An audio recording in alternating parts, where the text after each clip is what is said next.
Bonjour à tous, c'est Roland pour Forexagon. Aujourd'hui, je vous propose une vidéo de cours sur l'utilisation du RSI. Ça sera une vidéo qui sera constituée de beaucoup d'exemples, mais on va tout d'abord revenir un petit peu sur les principes d'utilisation de base du RSI.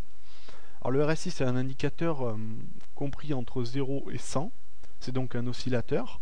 Il ne peut pas dépasser ses bornes, c'est dans sa formule de calcul. Par conséquent, on peut déterminer des zones d'excès, qui sont plutôt, on va considérer comme proches de ces zones maximales, que sont 100 et 0. Donc la zone qu'on va considérer de surachat, c'est-à-dire où le RSI est suracheté, où il a trop monté, ou si les cours ont monté trop vite ou trop longtemps, c'est la zone de 70. Donc supérieur à 70, c'est en zone de surachat. Et inférieur à 30, c'est zone de survente.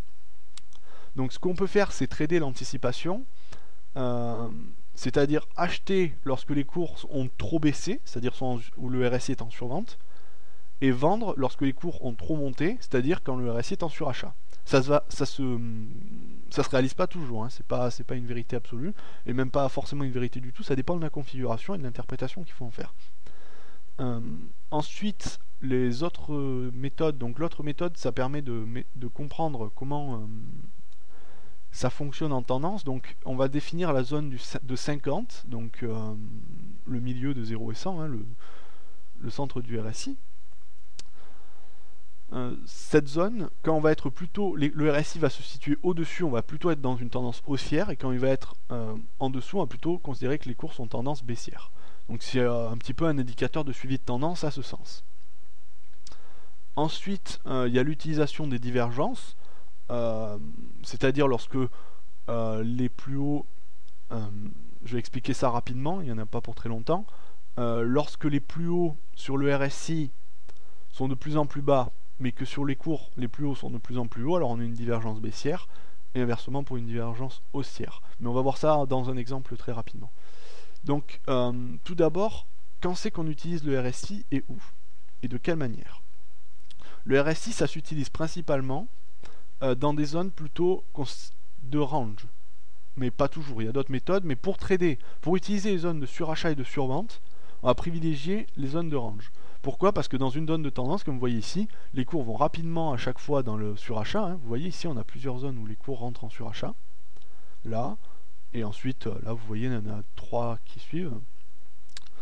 Mais les cours continuent quand même à monter. Donc c'est pas un indicateur absolu, c'est pas parce qu'on est en surachat que ça va descendre. Évidemment, souvent ça descend très rapidement pendant un petit peu, mais pas souvent, pas très longtemps généralement. Ça dure pas longtemps. En range, c'est différent. Quand on va toucher des zones de surachat ou de survente en range, comme vous voyez ici, donc là je vais prendre cette période, là vous voyez, toute cette zone ici, quand on va rentrer ici en surachat, là vous voyez, il n'y a pas vraiment de tendance, on le voit clairement, hein, les cours évoluent à plat. On va rentrer en surachat ici, et bien les cours vont descendre rapidement. Ensuite on va arriver sur une zone plutôt de survente ici. Les cours vont avoir tendance à ralentir, voire à augmenter, à accélérer après. Et après, une fois qu'on est rentré en tendance, évidemment, ça ne se vérifie plus. Les cours continuent quand même à s'appuyer. Donc ça se trade sur des marchés qui n'ont pas beaucoup de tendance, les zones de plus haut et de surachat et de survente. Ça peut s'utiliser aussi en tendance, alors c'est ce qu'on va voir, mais que dans un sens. Alors par exemple là, on a notre RSI, on a une tendance plutôt accélérée à la hausse. Notre RSI est réglé à 14 périodes, et effectivement il ne peut pas revenir en zone de survente à ces niveaux-là. Donc ce qu'on va faire, c'est qu'on va un petit peu réduire la période, on va passer à 9 pour voir si on arrive à toucher. Non, en fait on n'y arrivera pas ici, même avec un RSI 5. Mais alors je vais chercher un autre exemple un petit peu plus loin. C'est-à-dire qu'ici il n'y a pas des tonnes de tendance. Là on va voir peut-être plus clairement le signal. Voilà, là on a une phase de tendance haussière claire. On va mettre un RSI à 5, donc les périodes préconisées sont 5, 9, 14 principalement. Et là voilà, là on a différemment, le RSI peut arriver à beaucoup plus d'amplitude sur des petites périodes. Et là vous voyez que l'intérêt, puisqu'on est en tendance haussière, on va trader que les rebonds à l'achat. Et on va chercher lorsque le RSI est en survente. Et là il est en survente ici. Et vous voyez que rapidement les cours ont accéléré puisqu'on est en tendance haussière. Ici, ça s'est vérifié aussi, hein, vous voyez. Là, on a eu une entrée en survente. on achète, les cours accélèrent à la hausse. Donc ça s'utilise dans cette tendance, mais que dans ce sens-là. Dans l'autre sens, trader les zones de surachat, c'est absolument inepte, comme vous pouvez le voir ici. Ensuite, donc, ce qu'on va pouvoir voir rapidement, c'est les divergences. Alors on va remettre un RSI 14. La divergence baissière, c'est lorsque les cours... alors je vais en chercher une. Je sais que j'en avais vu une il n'y avait pas longtemps. Voilà. Là on en a une qui est à peu près... Oui, ici on en a une pas trop mal. Les cours vont avoir tendance à marquer des plus hauts de plus en plus haut. C'est-à-dire comme ceci. Hein. Là, bon, ça se vérifie pas trop parce que le plus haut n'est pas vraiment beaucoup plus haut que le précédent, mais un petit peu. Enfin, on voit l'idée, ça se généralise comme ça. Et le RSI a fait des plus hauts de plus en plus bas, comme vous voyez ici. Bien là, on va avoir un signal plutôt baissier. Et là, comme vous voyez, ça baisse à la suite. Donc ça, c'est une bonne indication. Ça se trade pas tout seul comme ça, mais c'est pas un signal en soi parce que ça peut continuer, ça peut un petit peu perdurer un petit peu. Mais ça donne une bonne indication sur la fatigue du mouvement. Au contraire, la divergence haussière, là on en a une très belle ici, vous voyez, là, en fin de tendance, comme ceci, alors, les cours marquent des plus bas de plus en plus bas, et le RSI marque des plus bas de plus en plus haut. Donc vous voyez ici, de suite, ça a rebondi, ça a accéléré, ça a continué. Ça, c'est des divergences de retournement, des divergences qu'on appelle directes ou standards, ça dépend des personnes.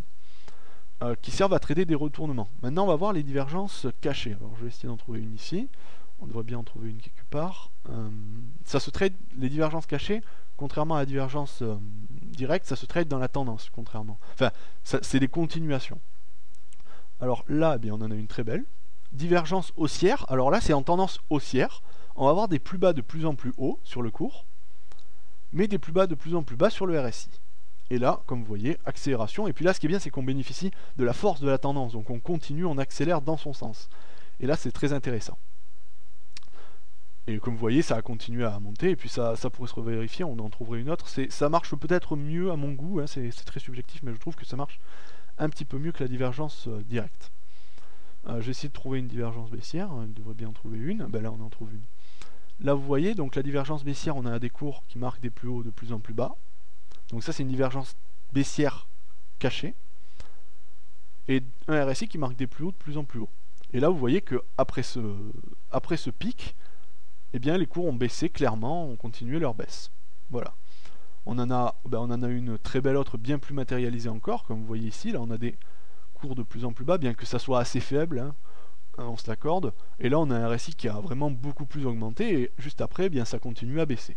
Donc c'est une technique de trading en continuation de la tendance.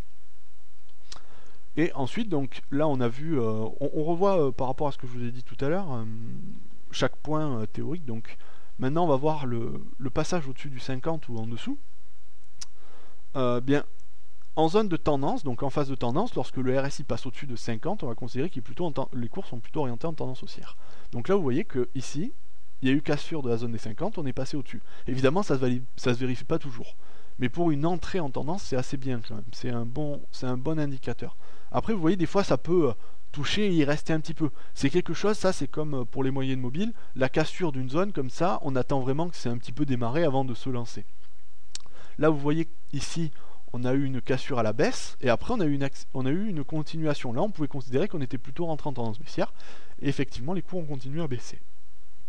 Voilà. Donc, après, c'est à chacun de voir, à regarder les graphiques... et à étudier tout cela.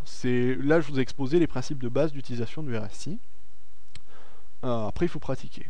Voilà, j'espère que, encore une fois, cette vidéo vous a plu. Et je vous dis à bientôt.